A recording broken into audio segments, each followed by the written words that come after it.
नमस्कार विद्यार्थियों, एक बार फिर से स्वागत है आप सभी लोगों का। वादे के मुताबिक आप लोगों के बीच में 12वीं कक्षाओं का जो अध्ययन चल रहा था वही हम कंटिन्यू कर रहे हैं। प्यारे विद्यार्थियों, कक्षा 12वीं में अगर मैं बात करूं तो आप लोगों के मैंने 1 से लेकर 6 अध्याय कंप्लीट करा दिए हैं। उसी के साथ साथ में 22वां और 24वां अध्याय भी कंप्लीट करा दिया है। आप लोगों को इसके विषय में नोट्स, या यूँ कहूँगा कि इसके विषय में जितने भी वीडियो है वो कहाँ मिलेंगे, तो इनका वीडियो आपको YouTube पर उपलब्ध है। और YouTube पर जाने के बाद में हमारा जो चैनल है हिट्स टैलेंट, या आप मेरे नाम से सर्च करोगे हेमंत सुथार के नाम से, तब भी वो प्राप्त हो जाएगा। तो जब आप यहाँ पर जाते हैं तो वहाँ पर 12th बायोलॉजी लिखा हुआ है अलग से, 12th बायोलॉजी में जाएं और वहाँ से आप सारे वीडियो देख सकते हैं और उनका अध्ययन कर सकते हैं।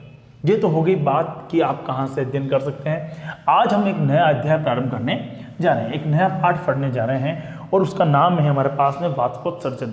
क्या नाम है? वाष्पोत्सर्जन। दिखाई दे रहा है यहाँ पर।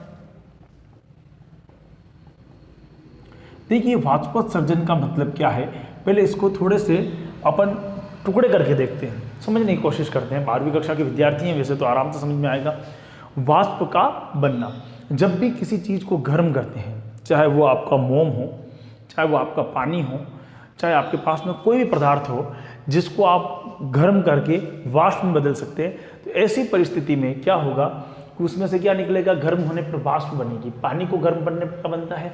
वाष्प बनता है। देखिए, 2 शब्द यहाँ पर छुपे हुए हैं, वाष्प और उत्सर्जन। क्या शब्द छुपे हुए हैं? एक शब्द क्या है? वाष्प। दूसरा शब्द क्या है?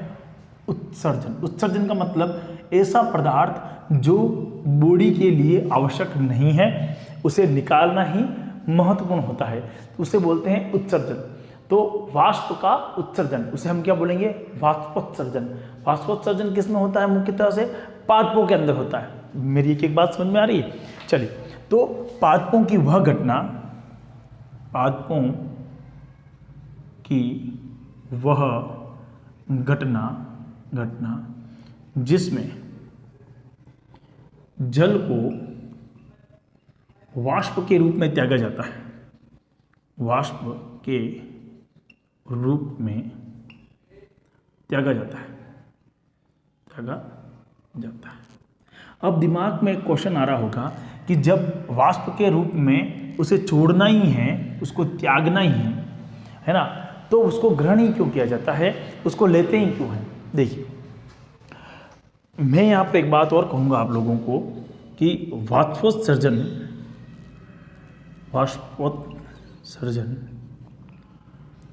एक आवश्यक बुराई है।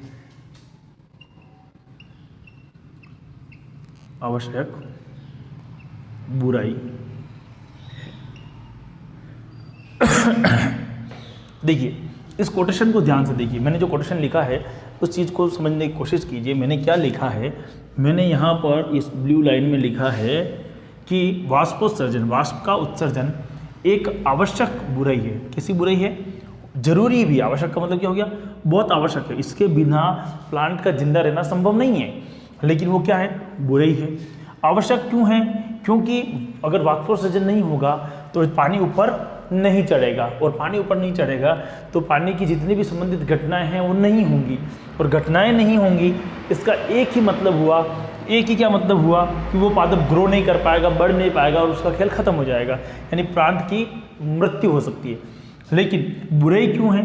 क्योंकि जितना मात्रा में पानी को अवशोषित किया जाता है, प्लांट के जितनी मात्रा में पानी की ज़रूरत है उससे कहीं गुना पानी बर्बाद हो जाता है, वाष्प में उड़ जाता है। इसीलिए हम क्या बोलते हैं इसको कि वाष्पोत्सर्जन एक आवश्यक बुराई है। वाष्पोत्सर्जन क्या है? एक आवश्यक बुराई है। क्लियर है यहाँ तक? चलिए, जब बात करते हैं अपन वाष्पोत्सर्जन की, तो वाष्पोत्सर्जन की क्रिया में यूँ समझ लीजिए कि अधिकांश जल क्या होता है? वाष्प बनकर उड़ जाता है। वाष्प बनकर क्या हो जाएगा? वाष्प बनकर उड़ेगा। बहुत कम जल का उपयोग होता है। कम जल का क्या होता है? बोलो, उपयोग होता है। तो फिर ऐसा क्यों हो रहा है? देखा होगा आप लोगों ने, कभी कभी गर्मी के दिनों में आप प्लांट के नीचे जाकर खड़े रहे होंगे, तो आपने महसूस किया होगा कि जहाँ पर आप खड़े रह रहे हैं वहाँ पर क्या है, ठंडक है, गर्मी बहुत ज़्यादा है, दूसरी जगह प्लांट के नीचे ठंडक है।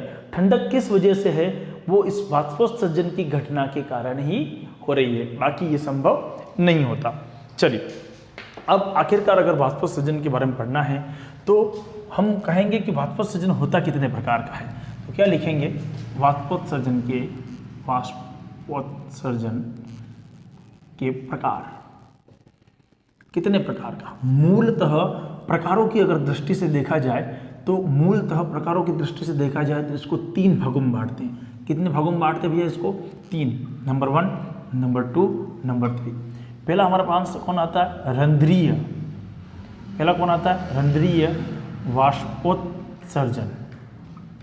रंध्रीय वाष्पोत्सर्जन। दूसरा कौन सा आता है?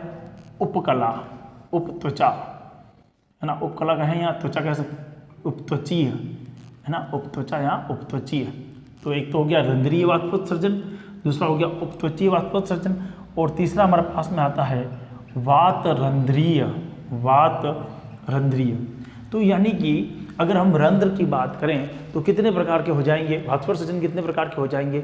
रंध्रीय वाष्पोत्सर्जन, उपत्वचीय वाष्पोत्सर्जन और वातरंध्रीय वाष्पोत्सर्जन। कितने प्रकार के हो गए टोटल मिलाकर के? टोटल मिलाकर के अपने पास में 3 चीजें हो जाती है। क्लियर है? अब वाष्पोत्सर्जन जो है उसको समझने के लिए इन तीनों प्रकार का जो जिक्र है मैं आप लोगों को अगले वीडियो में करूंगा। तब तक आप हमारे साथ बने रहिए कंटिन्यू, और मैं कुछ नया करने की कोशिश में हूँ लगातार, और कुछ अच्छा करेंगे क्योंकि इस समय का कुछ मेरे पास अभाव है। लगातार वीडियो अपलोड करूंगा, बेफिक्र रहिए। जय हिंद, जय भारत।